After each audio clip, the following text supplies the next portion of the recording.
what the extremist leftist views are? Free education, free healthcare, food on the table, fair wages.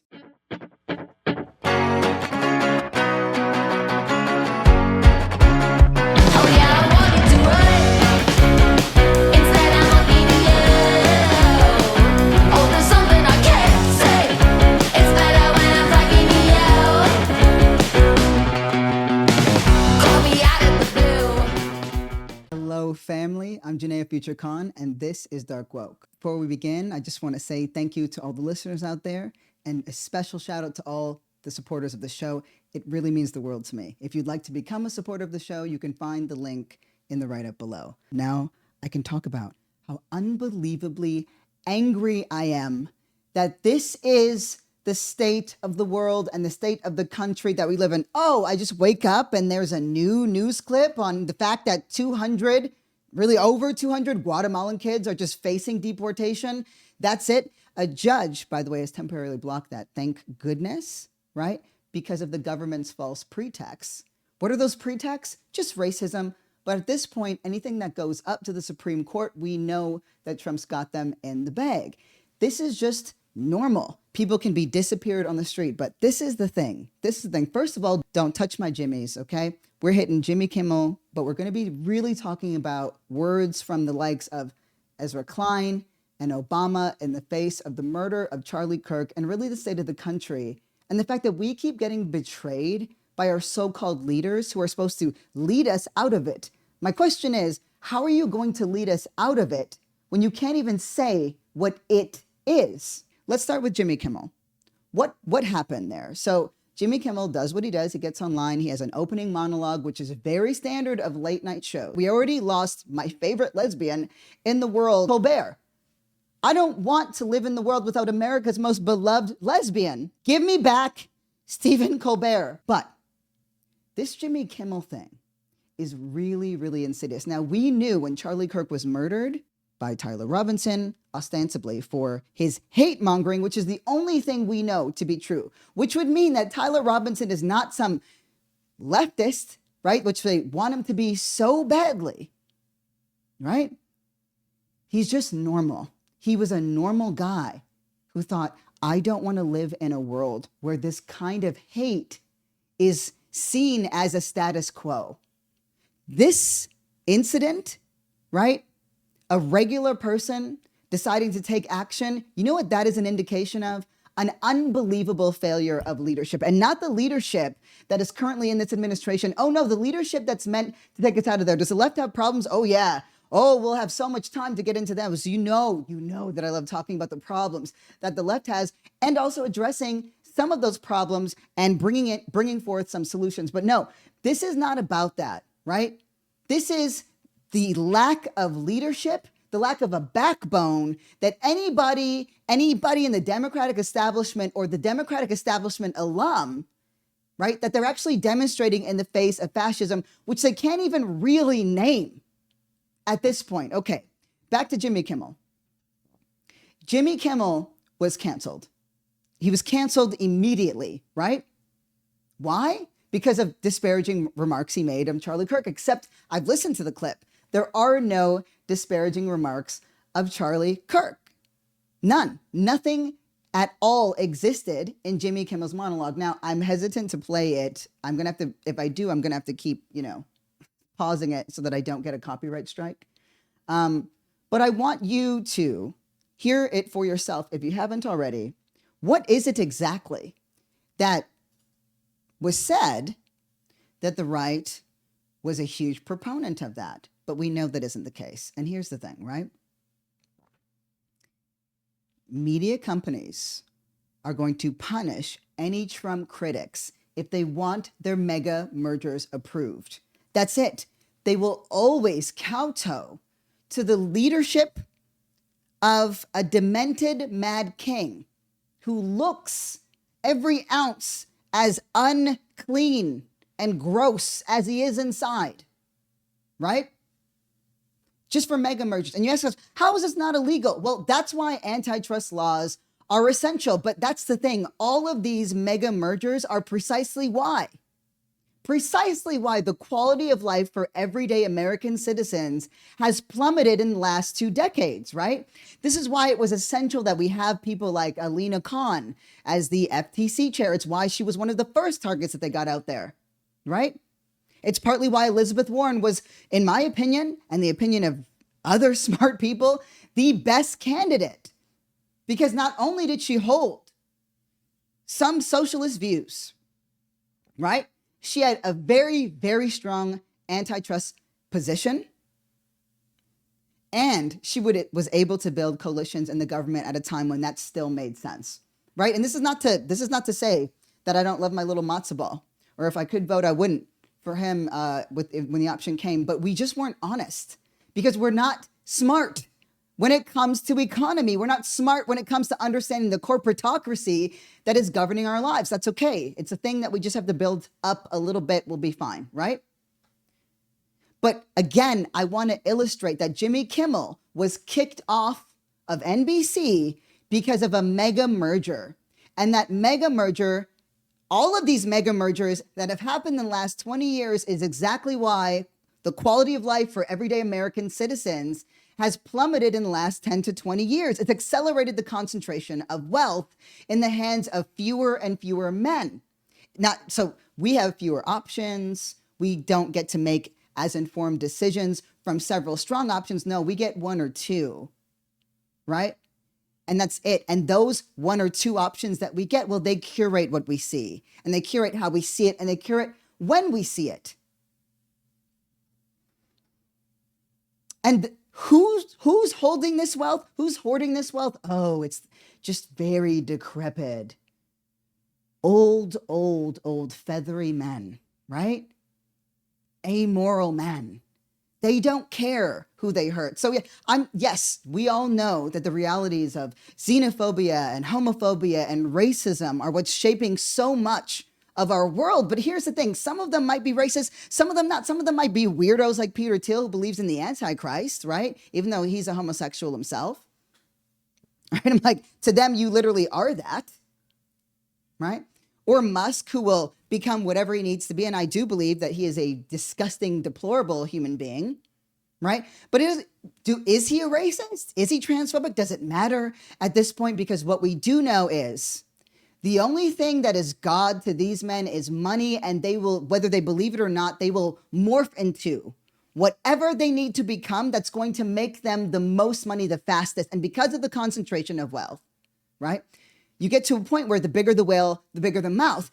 They can't keep, when you have hundreds of billions of dollars, you can't just keep making that kind of money by selling and buying companies and by sitting on board chairs. There's now only so many. So the only way to have relentless access, unbridled access to wealth is to literally own the government, is to become the government. And that is what we're seeing now. That is why the billionaire class is so dangerous. So they'll keep waving and dangling the race thing and racism, and they will profit off of it. And it's not that racism would not exist without it. Oh no, it's that it's so persistent and pernicious when it's galvanized by capitalism, which is exactly what's happening, because the only thing that these guys care about, right? And why racism persists is because of things like the bottom line and the bottom dollar, and that's it. They will honor their God, which is money, and do whatever it takes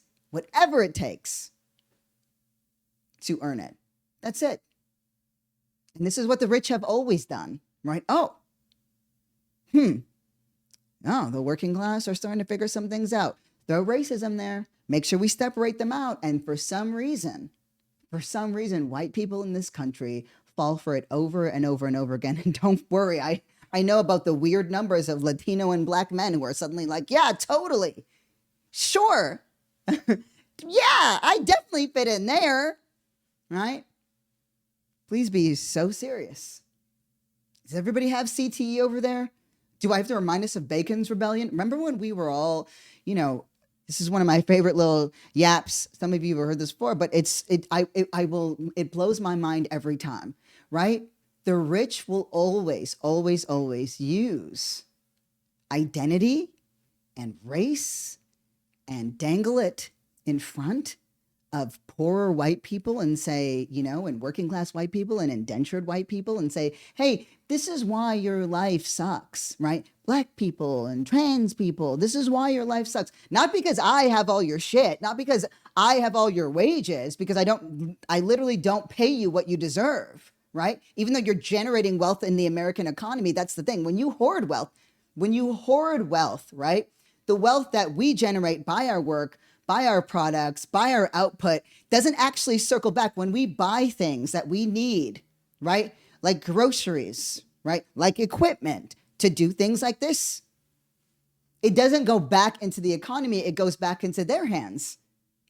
The middle class and the working class keep the American economy alive. It is the billionaires that are starving it out. But let's go back to Bacon's Rebellion, right? Let's go back to a time in early America, right? Some of the less than best, right? We're not getting the best. We didn't get the best whites in America. They were the ones who were so mad they couldn't hack it in England that they came over here and thought, okay, we're gonna make our own way. We're gonna make our own things, right? And this is before chattel slavery really was any kind of norm. Before chattel slavery became a norm in America, right? You had indentured servitude, and you had some slaves, but some were white and some were black. A lot were black. You had more indentured servitudes with white folks, but essentially we're all working in the same ways. And there were, all the land that was being stolen was more concentrated because the American project was still out in expansion, even though indigenous peoples were fighting back and doing very well. And some were like, we're genuinely confused about this because their quality of life and their way of life was significantly better, which is why years later, right? You had literal presidents who had to say, hey, we got to stop sending our people out to these, indigenous tribes because they love it so much, they just don't come back. So what happened when they saw that white people and black people of the working and middle class, well, they didn't have a middle class back then, so of the working class and, of the servitude class, were coming together and saying, actually, something's wrong with this, right? And we're doing so very effectively. What happened? Well, rich people, they got together, right? The merchant class, and they were like, what if we offered these indentured servants, right? These indentured slaves, what if we offered the whites a little bit more? Nothing that would ever get them close to where we are. And what if we actually got them to do the jobs that we needed to do, which is fight indigenous people to keep expanding the land that we would own, right? Ultimately, what if we just did that? And so, what happened? Oh, yeah, they offered white folks who were rebelling with black folks and winning, I might add, because that's why the rich had to change things, because they were doing well, right? So what happened? They thought, okay, let's just offer them a little bit of land that we don't own at all. That land belongs to indigenous people, but we don't want to fight them. So let's offer them that land that we don't own and some muskets and some fucking corn. Okay. First of all, muskets were you had to pump that shit like 30 times and you were just as likely to blow your hand off than you were to shoot anybody, right? The shittiest jerk off guns you could imagine. And corn, maize, starch. Rich people don't even eat starch. Corn. That is the origin of the term corny. I don't know if you guys knew that when they sold us out. It's not literally, but that's my favorite story. That's how I see it, because I can't think of anything fucking cornier, and they've been playing the same strategy ever since. Okay? They manipulate. And for whatever reason, right? Racism. Definitely racism. We remain very easily manipulated. But this is what really grinds my gears, okay? This. I'm pulling this up right here. I'm going to play this clip of Obama because you've heard me yap about Ezra Klein and the likes, right? Because it's not just him, it's most of the Democratic establishment. This is, there's violence here, and Charlie Kirk practiced politics the right way, even though he didn't have a single Charlie Kirk quote in that entire op-ed. And then the next day after I said what I said, Ta-Nehisi Coates comes out and literally just breaks the shit down and hammers it down by not only naming that there wasn't a single quote, but again, the contradictions, right? If you can't quote, if you can't name something, you're saying Charlie Kirk practiced politics the right way. Right. Because they don't think of things like words, and words turn into policies that then therefore destroy people's lives as political violence. No, apparently only a gun is political violence. Here's one of my favorite quotes from Charlie Kirk. And this is to all the Zionists out there who believe, right? Who believe that white supremacy is the way to win. I will say, though, it's because many Zionists themselves are white supremacists. I just think the contradictions are humorous. This is one of Charlie Kirk's quotes. Jewish donors, Kirk claimed, were the #1 funding mechanism of radical open border, neoliberal, quasi-Marxist policies, cultural institutions, and nonprofits. The philosophical foundation of anti-whiteness has been largely financed by Jewish donors in the country. Right? This is in addition to him saying that gays should be stoned to death, right? That trannies were disgusting, deviant, that Black women had sub-IQ. On Jimmy Kimmel's segment that made it so immediately Donald Trump jumped to action, said, "You're using disparaging remarks of Charlie Kirk," and therefore the show was canceled. And why, right? Why would these studio execs simply capitulate to the demands of a demented king? We'll get into that too. First, here's some clips from Jimmy. And remember, I'm going to be so annoyingly intervening because they will come after me for copyright. We hit some new lows over the weekend with the MAGA gang desperately trying to characterize this kid who murdered Charlie Kirk as anything other than one of them and doing.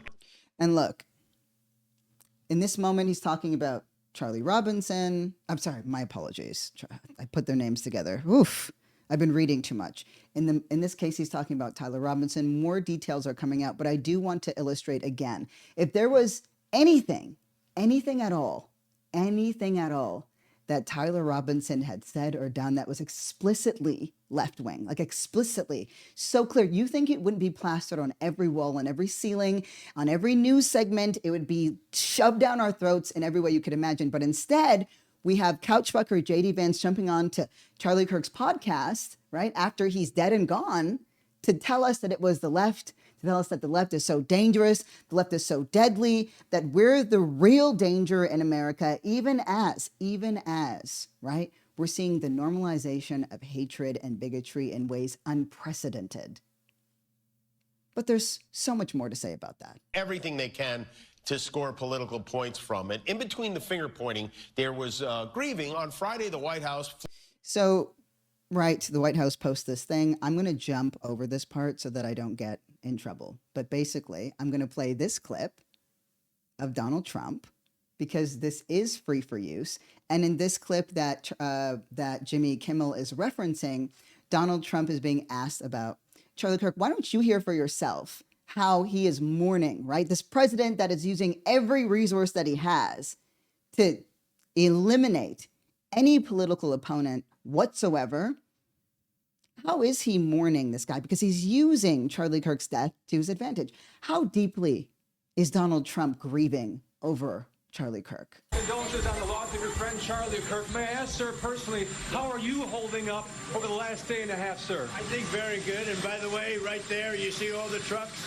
They've just started construction of the new ballroom for the White House, which is something they've been trying to get, as you know, for about 150 years. And it's going to be a beauty. That's right. That's right. That's it. He just played a segment from Donald Trump himself, President of America, right? President of the United States saying, oh yeah, kind of sad, but like, you see that we're building things over there and nobody's been able to build those things before. Did you see? Do you see what I did? Did you see what a big boy I am in my big boy pants? All right. So what was Kimmel's response to that? Construction. Demolition. Construction. So right there, he was, the joke that Kimmel is referencing is that clearly Donald Trump was in the other stages of grief that we are not familiar with, which is demolition and construction. This is not how an adult grieves the murder of someone he called a friend. This is how a 4-year-old mourns a goldfish, okay? I personally really like that line. This is how a 4-year-old mourns a goldfish. But that was all it took for NBC to pull Jimmy Kimmel's show. So why? Why were they so quick to do that? And this isn't the first time it's happened, right? We know that it's happened to Colbert, but we also know that it's happened on multiple levels. Some people well-known, some people not so well-known, some people who are just regular people in their daytime jobs, right? Who are getting doxxed, who are on websites now, right? And sometimes it's more prominent people. Sometimes it's people in the government, right? Like our Federal Reserve Governor, Lisa Cook, who we'll talk about in a bit. So why? You know, isn't it funny that it always comes down to money, right?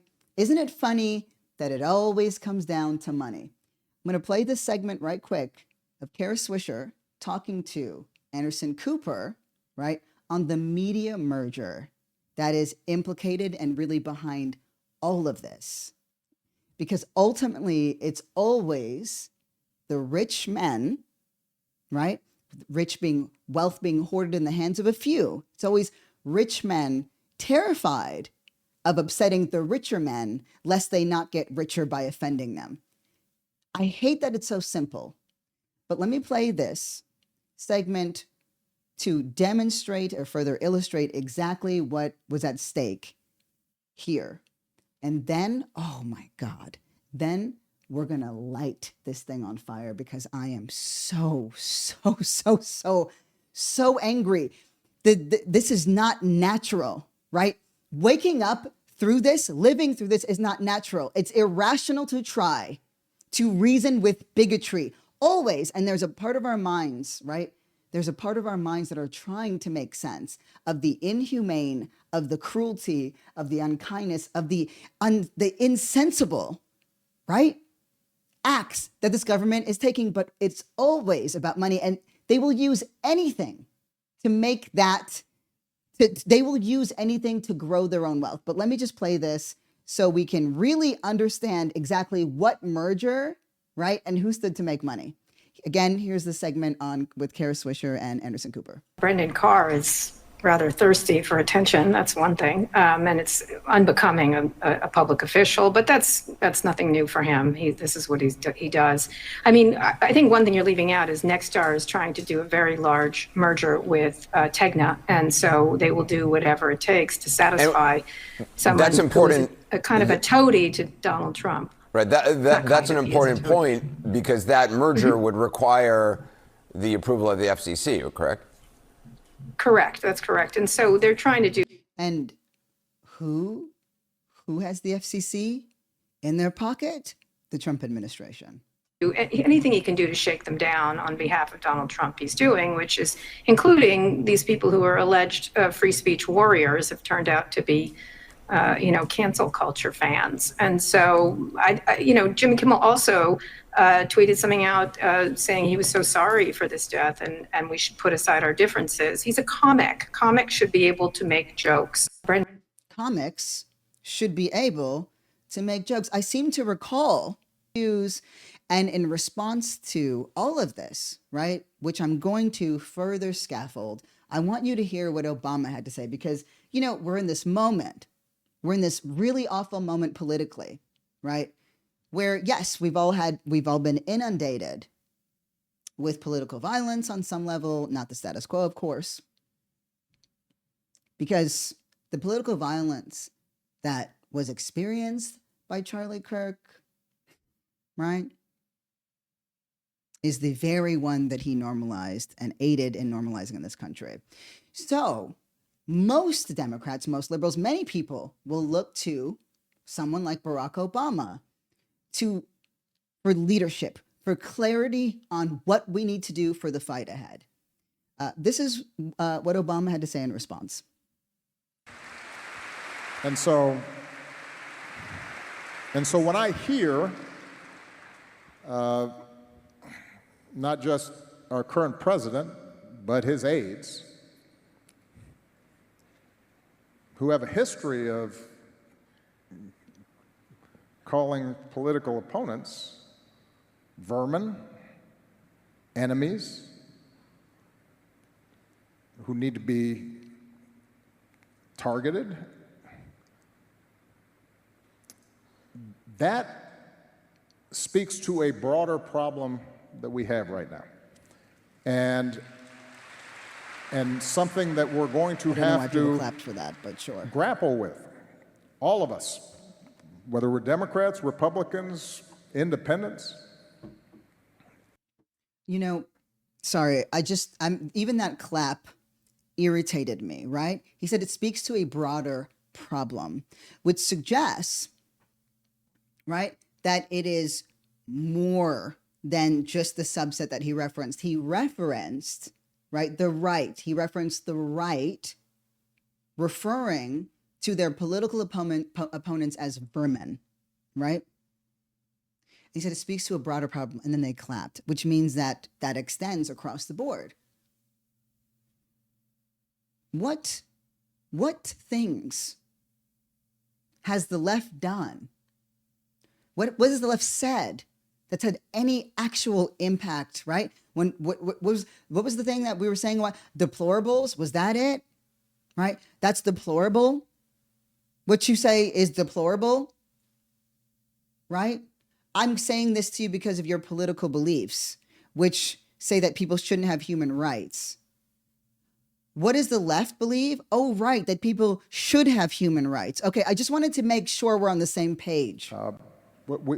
We have to recognize that on both sides, undoubtedly there are people who are extremists and who say things that are contrary to what I believe are America's core values. I just want you to know, my heart rate skyrocketed when I was listening to this. And the both sides is just loud and ringing in my head. And I'm hearing what he's saying. And I understand I'm going to contextualize it because it's a little bit more nuanced, but it's still incredibly dangerous, right? He is saying, I want to pull it back, but first I'm going to let him finish, right? I'm going to let him finish. But I will say that those extreme views were not in my White House. I wasn't embracing them.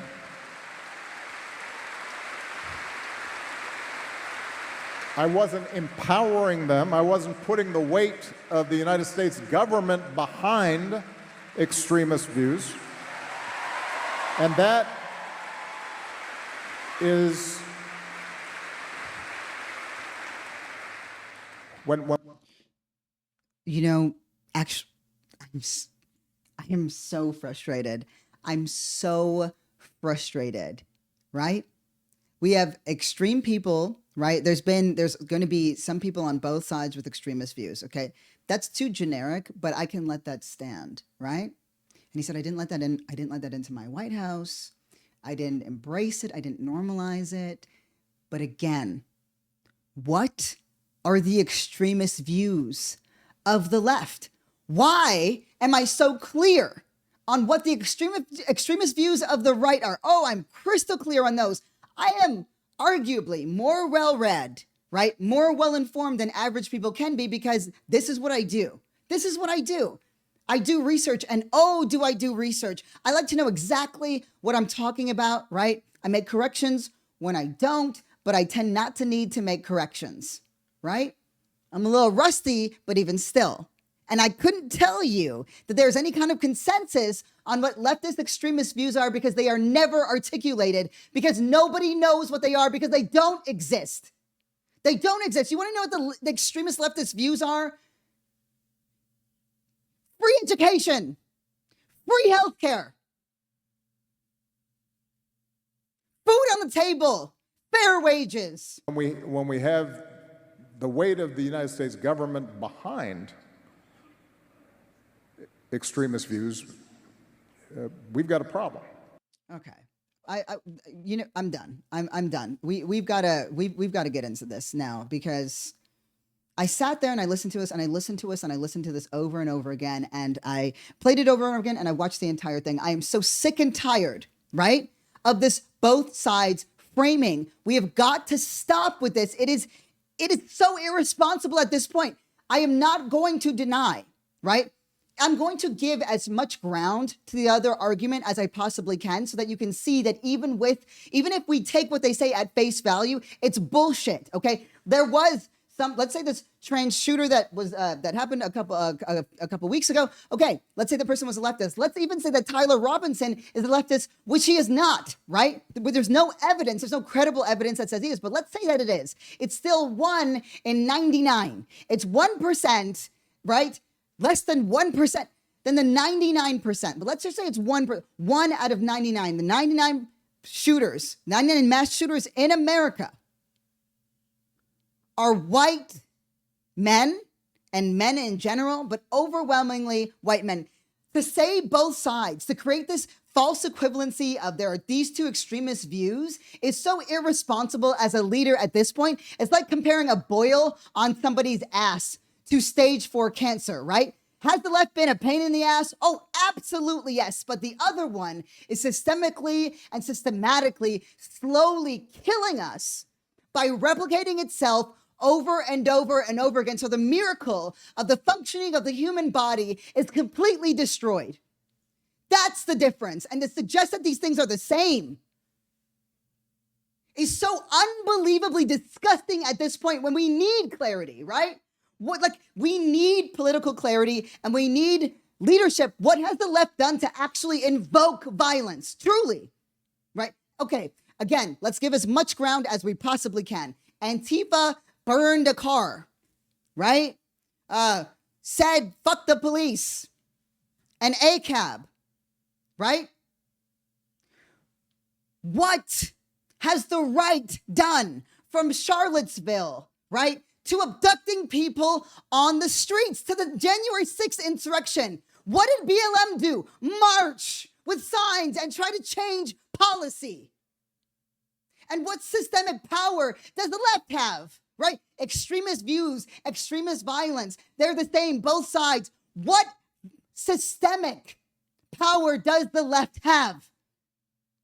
It is, I am so concerned, right? Okay, in the American consciousness, we've allowed the Democratic establishment to say that socialism and fascism are equally dangerous. That's absurd. It's just simply absurd. And also ignorant, because guess what? In 2010, right? In 2010, socialist views among the Democrats was, here's a good little graph of that, right? Socialist views in 2010 among Democrats was 7 points. What is it now? 36 points. That's on CNN, right? That's the net popularity of socialism, right? What is socialism, right? If we actually don't play a part in the deranged lunatic mind of the sort of capitalist establishment, right, in the corporatocracy, it's just more options for more people, more equality and more equity for more people, better quality of life for more people, not hoarding wealth for a small subset of few. Again, you're worried about the wrong 1%. Everybody's talking about trans this and trans that, and you know what? They're hitting us. They're hitting us on the ground and in real time. I didn't want to bring this up, but part of the reason why, it didn't work out yesterday is because there were raids. I'm going to give more context for this later, but there were FBI raids. There was my family was raided by the FBI yesterday, and they are talking to lawyers right now, and I have some footage, and I will share it. But when I recorded that last episode and I said that they're coming after us in real time, I still somehow didn't think that it would happen this quickly, and it would hit people that I love this quickly. So again, right? What systemic power does the left have to say that these types of violence are equal, right?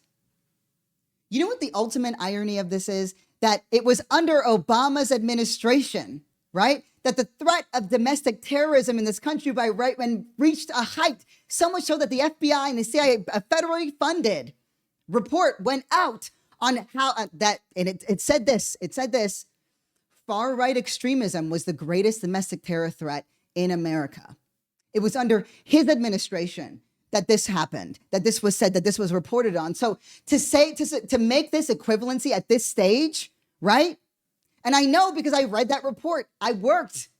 It was part of my work. And it was at that time that the government, not even the government, certain bad actors across the GOP started to, and bad actors from the CIA and FBI also popularized the term Black identity extremist, right? Remember that?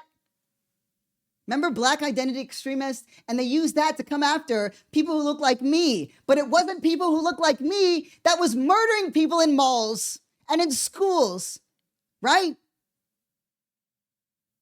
We were not a domestic terror threat to this country.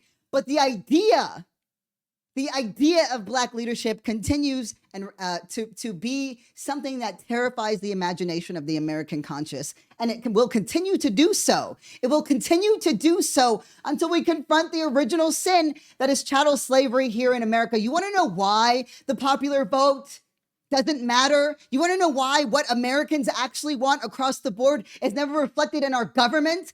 From stopping the funding of Israel to just a better quality of life, to better healthcare, right? Outside of the propaganda machine, the Electoral College. Well, why? Why do we have an Electoral College? Because they lost the Civil War and that they threw on because the South did not want to lose access to its Black slaves.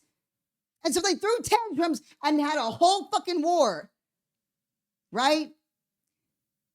And even though the parties were reversed at that time, they bitched and moaned so much, and the ground that the political leaders who would be Democrats today gave those people is exactly why we're here now. They bitched and said, we're not going to be able to make as much money. So they gave them money. Well, what about, we still need access to people. So they created, right?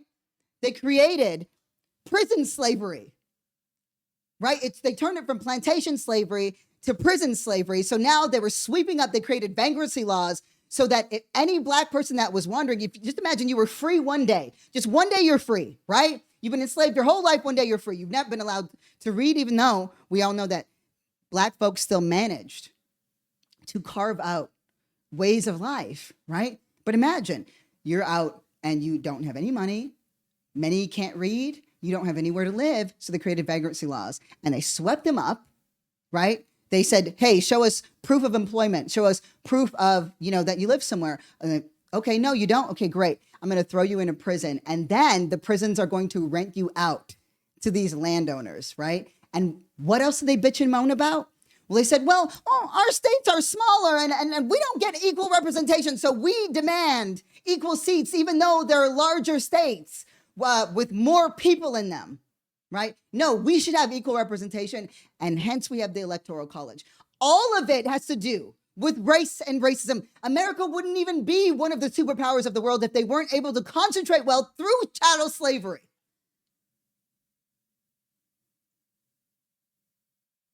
So here we are, and we're still being told that there's a false equivalency, that we're still being told that there's violence on both sides. Even now, what systemic power does the left have, right? Let's say we don't even argue that point. Right? And I'm sorry if you had to turn the volume down because you were young, but let's say you don't even argue that point. Let's say we don't argue the point. Let's say that there is power on the left, right? Right? But let's say there is. Let's say we have some kind of systemic power. The Trump administration has the Supreme Court, right? The entirety of American Congress, as the Senate, right? And has the House, and has the administration, right? The loudest shows in the world, the loudest shows in the world, the loudest shows in America, the 9 out of the top 10 podcasts in the country are right wing. They beat our audience 5-1. The Majority Report put out a great report on this year, right? They beat us in an audience level of 5-1. They're better funded. They're better listened to, right? So even culturally, I'm even adding the culture to it, right? They have a great information pipeline, you know? And we're being told over and over again that we have the same. Is it the left? Did the left take Kilmar? Is the left abducting people randomly out on the street? Is the left destroying public education, right? Is the left brutalizing and silencing anybody who politically dissents, all pro-Palestine activists? Is the left inciting Google to hand over documents to the FBI? Did the left pull off Colbert and Jimmy Kimmel and get Lisa Cook fired by using the Supreme Court, even though she's a gangster? Because she's a black woman in power? Did the left get rid of Karen Adia, who was the last black journalist at the Washington Post? What violence? What systemic power does the left have to see through the kinds of violence that we're seeing today by the right? To suggest that these things are the same is one of the worst kinds of irresponsible leadership. I'm disgusted. I am so disgusted by what I'm seeing. It is so clear to me, right, that these are still ideas to these folks. I'm not saying that they haven't experienced threats in their lives. Of course they have. They're political figures, especially somebody like Obama. There were more attempts on his life than any other president up to that point. But they don't need to live in the realities. They can afford security. They can afford, but you know who couldn't? My family, that had their home raided by the FBI. And the FBI doesn't have to identify themselves in the same way anymore. They're wearing masks just like ICE agents. This is not some thing it's not an idea to discuss. It's a reality that we are living in that is destroying people's lives right now. You want to know what you do as a political leader when we're dealing with a fascist regime? You want to know what you say when you're sitting there and you're asked about Charlie Kirk and the violence we've seen in this country? You say clearly and explicitly, right? You say your children are unsafe in American schools because right-wing nut jobs made mass shootings part of the curriculum. You say that the reason that your children are unsafe in American schools, right, is because they can't get vaccines, right? Because we've destroyed the curriculum. That it's now, you want to know what your children's going to have in school now? You're going to sit there and they're going to ask, well, why is 12-year-old Sally illiterate and pregnant with polio, right? But at least there's not a pride flag. That's where we're headed. That's what we're destined for, right? Why 14-year-old Timmy is a gambling addict who can't count, who's just huffing ketamine nasal spray. And God, do we need him on it? Because otherwise he's going to have a gun in hand real quick because he's so full of rage and he has no idea why. Because we've just fostered antisocial, fascist views that isolate and alienate everyone from each other and tells us, oh, it's all about American values, but it's about flatlining everybody to act exactly the same way. It's about obsequience and obedience to the fascist ideology that has become normalized. That's what you say. You tell them that the reason why you wake up with anxiety every day, and the reason why you can't pay your bills is because the GOP and the Trump administration has destroyed the economy, and it is because of billionaires. And we need to have caps on political spending, and we need to abolish the Electoral College, and we need to get rid of the filibuster under a Democratic president, and that you're going to change things, that you're going to adopt more socialist views, because that's exactly what we need, because we do not have a political position to fight fascism. We just have diet fascism across the fucking Democratic establishment. That's what you say. Haven't you made enough money to take some risk now? You want to know what you do as a political leader? You make hatred so fucking uncool that it's unthinkable that we ever allowed bigots to be in power and seize it in the first place. You want to know what you do as our political leaders? You marginalize the fascists. You marginalize the fascists. You make them embarrassed to speak out loud their shitty beliefs, and you put in protections in our fucking Constitution, and you codify them for women and for black folks, and you fucking end this gerrymandering bullshit, and you fucking get rid of these goddamn prisons the way that they are, because their expansion is exactly why we have detention centers that are just being filled up with random people based on racism that was okayed by the Supreme Court, because we don't even have any kind of intervention for that. These niggas are staying alive forever. When the Supreme Court life fucking, position was originally adopted, the life expectancy of people was like 42 or some shit, because they all had scurvy or whatever. This is not the leadership that we deserve. I'm so disgusted. I am so disgusted. I will never accept the false equivalency that we are the same. As somebody that is proudly on the left, I won't accept that. And I don't, and we shouldn't. And right now, at this moment, when we need political leadership, when we need real power, and we have to build it, let us be very clear about who those leaders are going to be, and let us protect them, right? None of this bullshit. Palestine was a policy issue, right? Every issue is a policy issue, and we do not get people with our belief systems into the government. This is our lives. So you want to get out there and march on the street? Who the fuck do you think we were talking to when you were marching? Each other? No, you were petitioning the government to do what you wanted. This fringe movement on the right seized power. They took it from even, the more relaxed, normal conservatives. They were still disgusting, but, they followed tradition. Are we going to continue to allow ourselves to be out-organized by white supremacists? Are we going to continue to allow ourselves to be out-organized by fascists? I can tell you for a fact that I simply cannot. I cannot go to sleep at night knowing that I could have done more if I had tried things differently. But I am clear about who is not with us. I am so crystal clear about that.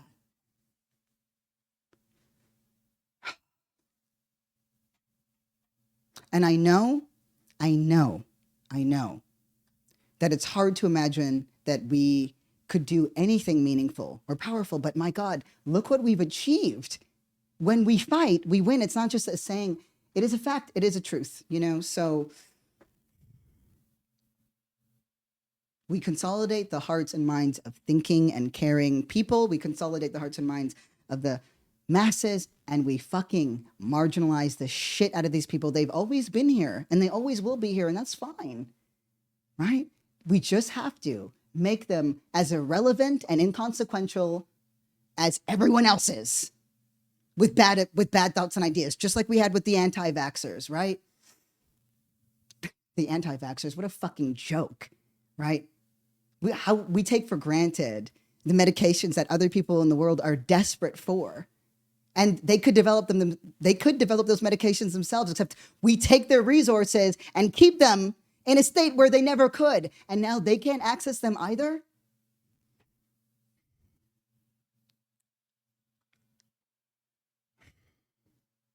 No, we deserve better than this. And you know what? We're going to get it. We're going to get it. We're going to get it, because there is I told you, and I see it, and I know it, there's a sleeping giant. And the fact that they're preemptively striking at Black Lives Matter leaders right now tells you exactly how terrified they are of a movement that is galvanized under Black liberation theory. I just didn't know how afraid they were. They're looking for pretexts, and they're trying to scare people into being silent right now. So expect me and expect us. This anger that you're hearing, this is me waking up. Like, this is me fully alive. This isn't just anger, it's energy, it's vitality, it's life. This is how much I believe in the left. This is how much I believe in what the left believes. I have pride in being a leftist. I trust us implicitly, even though we're goofy as hell sometimes. So, that seems like a good moment to end this episode. I'm here with you. I'm here with you. We're in this together. And I promise you, this isn't even close. to being over. I know I've seen firsthand what we're capable of when we come together. And that is exactly why this administration and everyone that supports it is so deeply invested in keeping us apart. With that, I want to say thank you to all the listeners out there. Thank you to the supporters of this show. All right, shout out to Brooklyn, our producer. Shout out to LW, who's been just holding me down. And shout out to each and every one of you. Thank you so much for just being here with me and being patient with me while Dark Woke has sort of gathered itself. I believe that this is our fight to win. So, with that, You got the right one.